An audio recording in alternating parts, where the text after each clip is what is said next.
Good morning, beloveds. As you can see, I am in an unusual space. I'm actually sitting in my car. So the errand that I have to run today is that I get to get my hair cut. Well, Tom and I do. So Tom has gone first, and I'm sitting in the car so that I can do this, so that I'm not doing it at some crazy time in the afternoon. We went to the park over here in Cyprus, Goforth, and one loop is almost 2 miles, and so we did 2 loops. And I ran a loop and a half, and then walked the mile to get out. But because it's around a nice big lake, and there were people fishing, and there were people running, and there were people walking, and there were people biking. There are no squirrels in that park, but there were a lot of ducks, so I will have some duck pictures later.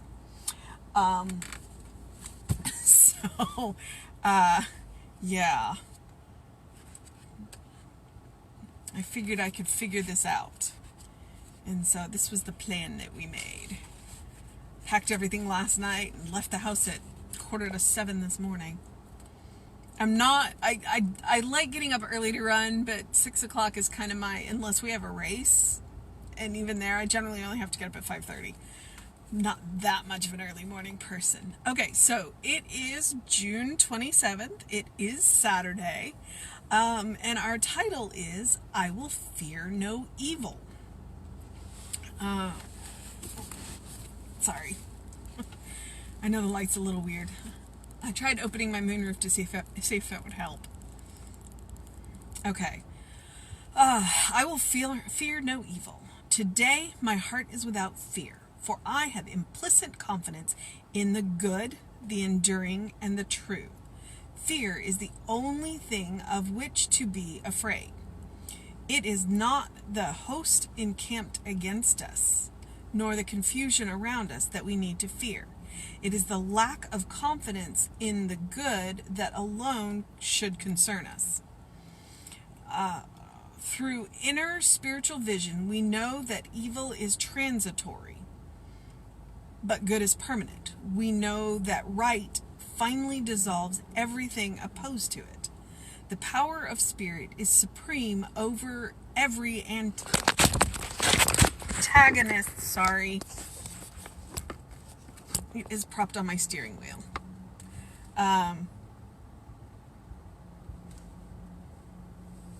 I lost my place.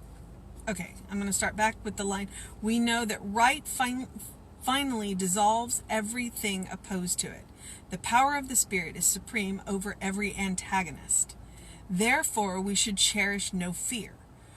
When we neither fear nor hate, we come to understand the unity of life. I realize that fear is not godlike, since it contradicts the divine presence, repudiates limitless love, and defies infinite good.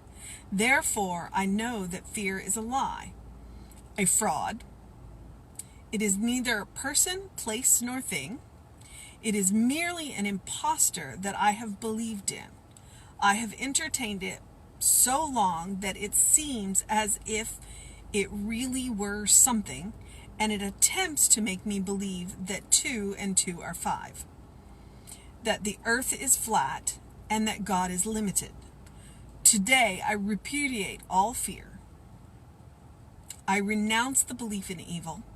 I enter into conscious union with spirit. I accept the good as supreme, positive, and absolute. With joy, I enter into the activities of the day without regret. I remember the events of yesterday, and with confidence I look forward to tomorrow. For today my heart is without fear. Ooh, it's sprinkling. Okay. So the first thing that I would point out is one of the things that Signs of Mind gets accused of is, that we live in this fairyland where nothing is ever wrong. And right here, Ernest is admitting, hey, evil does exist, but it's not a power. It's not a power in and of itself. It is, as he says, a lack of confidence in the good. it is the illusion of absence. So when we focus on the good, then that evil disappears. Okay, so today my heart is without fear, for I have implicit confidence in the good, the enduring, and the true. Implicit confidence. Confidence in spirit, in knowing that good is all there is, that God is all there is, that spirit is what makes up everything. Fear is the only thing of which to be afraid of. And you've heard politicians say it. And I want to say it was either Roosevelt or maybe Truman that says fear, the only thing we have to, or was it, okay, a politician, let's go with that, said the only thing we have to fear is fear itself. And then in a movie, and I've quoted Will Smith before, and frankly, it's not a good movie, but that's what he says. The danger is real, but fear is a choice. So it is not the host encamped against us, nor the confusion around us that we need to fear. It is the lack of confidence in good that alone should concern us. So if we are not confident in God or in spirit or whatever you want to call it, that's where fear comes from. Yea, though I walk through the valley of the shadow of death. Well, I can walk through the valley of the shadow of death if I trust in God, if I trust in spirit, if I trust that spirit is walking with me, and because spirit is, of course spirit's walking with me because spirit is me. So spirit is walking with me as me. So, yea, though I walk through the valley of death. Through inner spiritual vision, we know that evil is transitory. It cannot last. It can't. But what do we have to do to get rid of it? Focus on the good. Focus on the unity. Focus on spirit. Therefore, we must cherish no fear. When we neither fear nor hate, we come to understand the unity of life. And maybe that's part of what Jesus said. If when they strike you on the one cheek, turn and offer them the other. We talk about that being a change in perspective, but it's also not to fear and not to hate. And when you're being persecuted, that's hard. I grew up a redhead. I know it doesn't look like it now, but I had bright red hair. It would turn orange in the summer, and I got bullied for it. Now, the advantage for me is, if I had wanted to, I could have changed my hair color. Not everybody has that advantage. I didn't. And I took a lot of crap growing up because of my hair color. And at some point, you just have to realize that they are coming at you from a place of, they're not from understanding. So I had to understand where they were coming from and move on. But our goal is to educate that different isn't bad. So a different hair color isn't bad. And for God's sakes, a different skin color isn't bad. Because like I said, the advantage I had was I could have changed my hair color.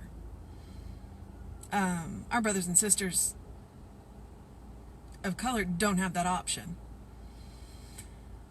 Okay, and I'm not going to get on that soapbox. Yeah, I will, but I'm going to move on for right now. I'll be back on that one, I'm sure. I realize that fear is not godlike, since it contradicts the divine presence, repudiates limitless love, and denies infinite good. I mean, he's pegging you on the nose, pegging us on the nose right there. I realize that fear is not godlike. If we are spirit walking around in form, then we have every right to act godlike. Fear is not godlike. Okay, because it does. It contradicts the divine presence, limitless love, infinite good.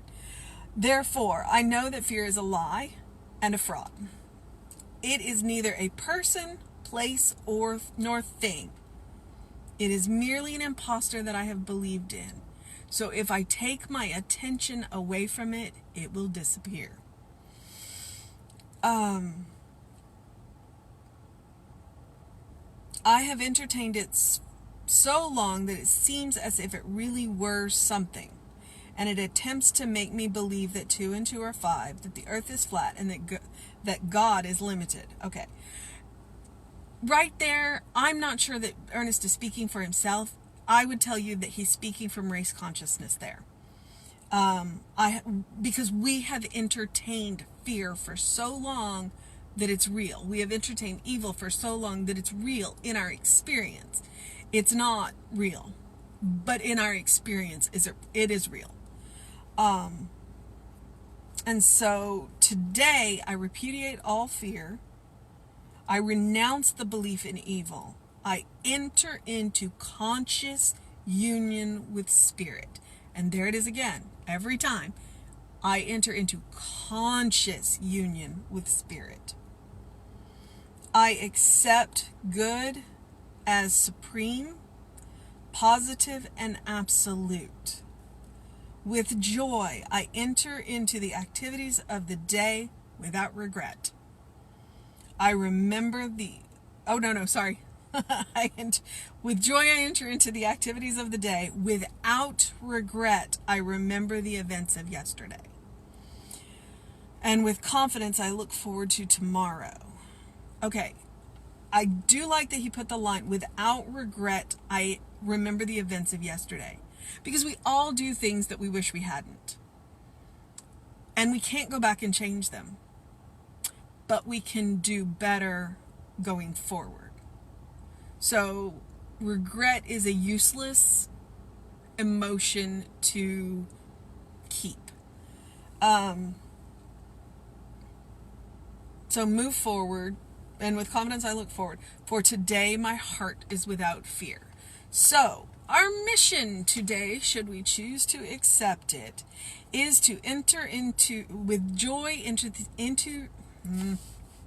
our mission, should we choose to accept it, today is with joy to enter into the activities of the day, without regret, remember the events of yesterday, and with confidence to look forward to tomorrow.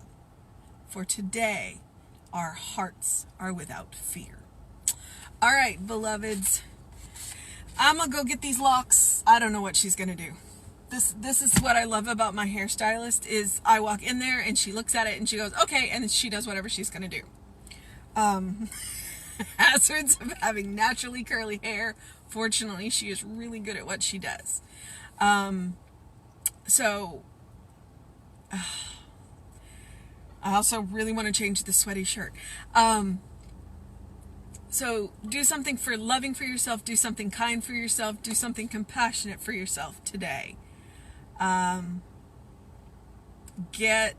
your windows, get some fresh air, do whatever it takes for you to have a fantastic day.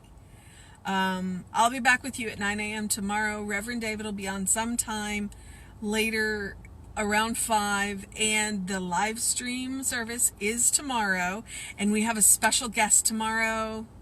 We can't even call him a guest. He's one of our ministers now. We're claiming him.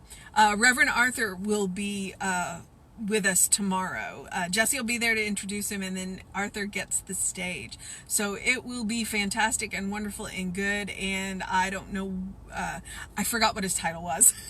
So I'll get it posted up on Instagram later and the Facebook page so you can see what the title is. And I believe, fingers crossed, we're going to have Troy McConnell back for the music. So it'll be a fantastic service. Y'all have a fantastic day and know that you are loved. Bye, beloveds.